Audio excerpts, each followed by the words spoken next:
Beaufort Sea Dispute by Sanam. The Beaufort Sea has just been discovered to be rich with oil and gas in the seabeds. It is in the Arctic Ocean, right next to Canada's and the USA's border.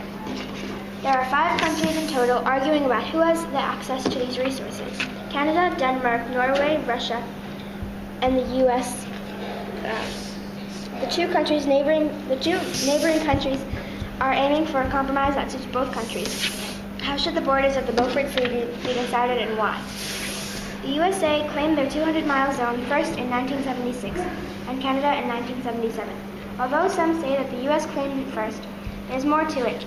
Canada used to be owned by Russia, so when they separated, Russia and Canada signed a treaty, and it mentions that the border of the Beaufort Sea extends off the border between Alaska and Yukon.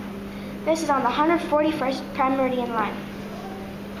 The treaty was made in 1825, so even before the US claimed its territory. Canada's suggestion would be more fair because it will continue off the line of the border, which would make more sense because of proximity, and each country would get some of the sea.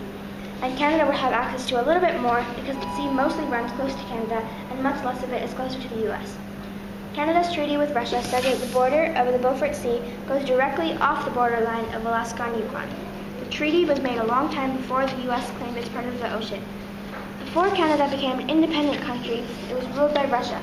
And when they separated, they both signed a treaty, and part of the treaty says that the Beaufort Sea border follows the 141st meridian line. Canada's idea would give the US more seabed territory on the outside of the Beaufort Sea, so it becomes more fair for both of the arguing countries, because even though Canada would have a little bit more area, the outcome gives both countries a reasonable amount.